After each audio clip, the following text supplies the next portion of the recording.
At all times preserve the rhythm, important rhythmic figures especially. Also observe phrasing and accents that can be achieved by touch. This is extremely important, particularly when you're accompanying soloists. I believe that there is nothing as glorious as the human voice when it's good. I wish that I could be a singer.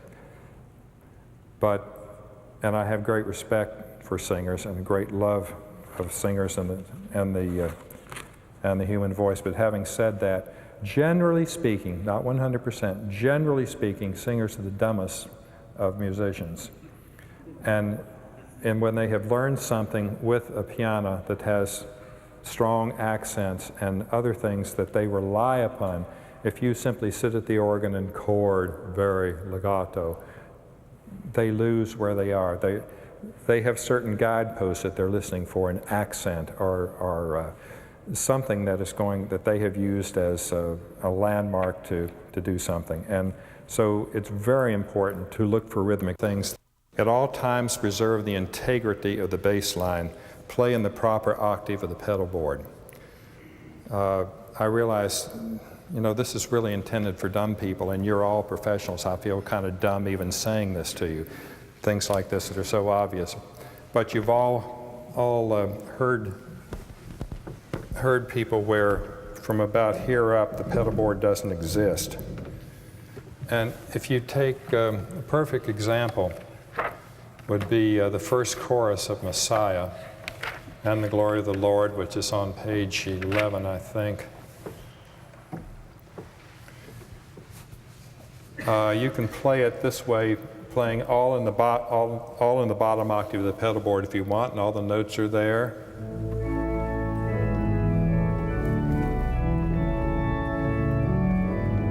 Except then you don't have an A down there.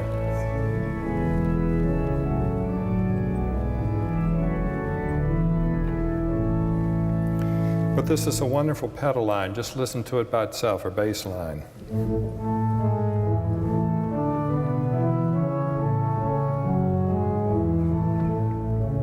And here's a hymn that you know.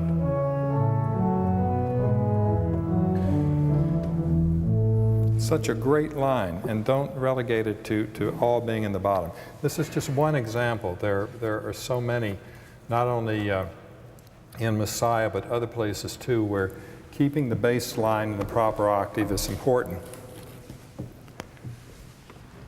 When possible, consult an orchestral score for clues to registration and lines that may have been omitted in the piano reduction, but which are possible on the organ.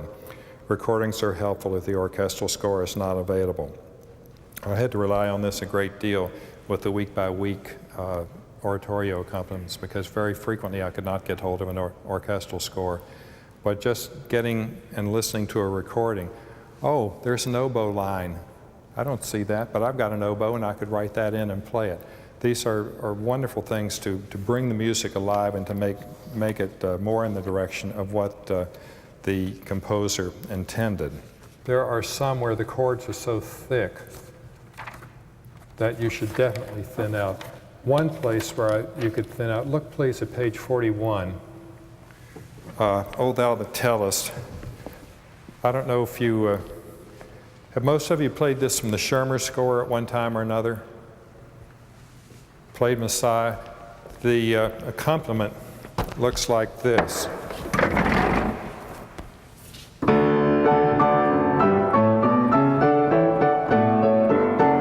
Spread out all over the piano. Here he has left out a lot of notes. So number one, I wouldn't try to play all the notes. I would thin it out as much as possible. And in this particular piece, I have a lot of fun with it, turning it into a trio. Fred Swann later recorded additional comments about his trio accompaniment for the aria and chorus, O Thou that Tellest Good Tidings to Zion, from Messiah. At St. Margaret's Episcopal Church in Palm Desert, California, where Mr. Swann is artist in residence, there is a new instrument built by Quimby pipe organs. As I have observed before, keeping textures thin in organ accompaniments is both musical and beneficial. I have mentioned several places in Handels Messiah, for example, and would like to give you as one example a trio treatment of the alto aria, O Thou that Tellest Good Tidings to Zion. It is obviously thinner than what the orchestra would be doing, but it is effective and complementary to the texture and range of the vocal line. At times, only 2 parts will be played. Registration used is all flutes, 8, 4, and 1 3/5 and from the right hand, 8 and 2 in the left hand, and 8 and 4 in the pedal. Variations on this are possible and might be more effective on certain organs. I will be playing only the introduction in this example, but the plan can be followed throughout with changes made as necessary.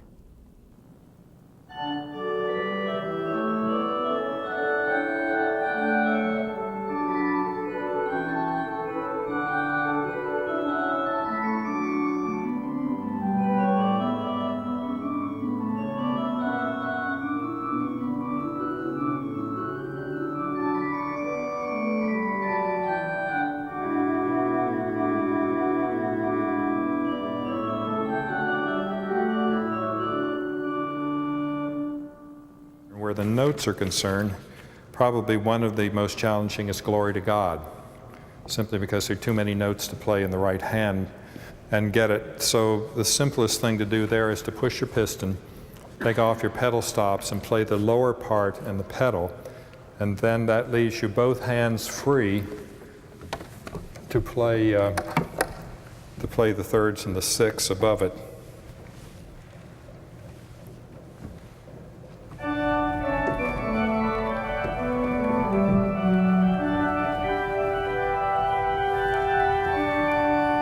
So on and so forth. Then on Peace on Earth, then bring on your pedal stops.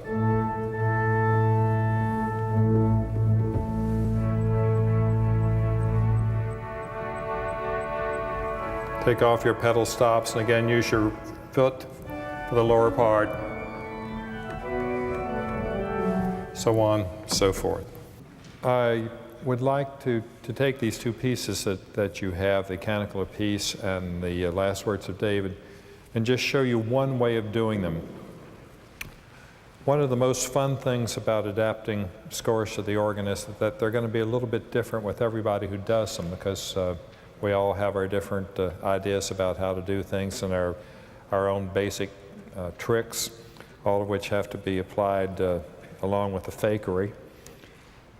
It occasionally means, too, as I will show you, well, I'll wait till we get to the Last Words of David. Sometimes things have to be moved around.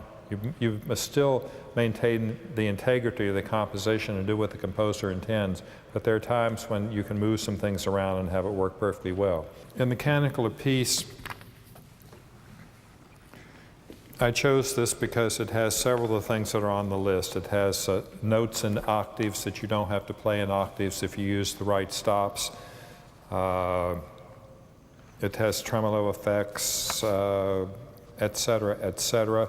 When you get over to page, well, they're not numbered, but it would be the next to the last page, where you have the high D.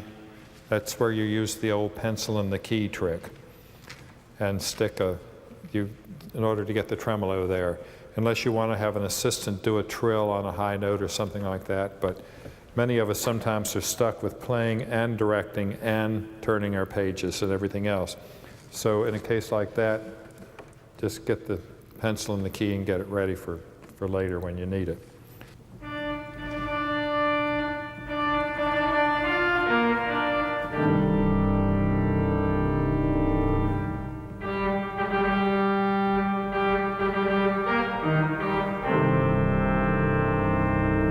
It's a piece that if you just take it and look at it and have not done much transcribing for the organ, it can really be a little bit scary to look at. But let me show you really how simple it can be.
I think I missed a piston somewhere. Excuse me.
So that I think you can make really quite an effective accompaniment without using too many resources.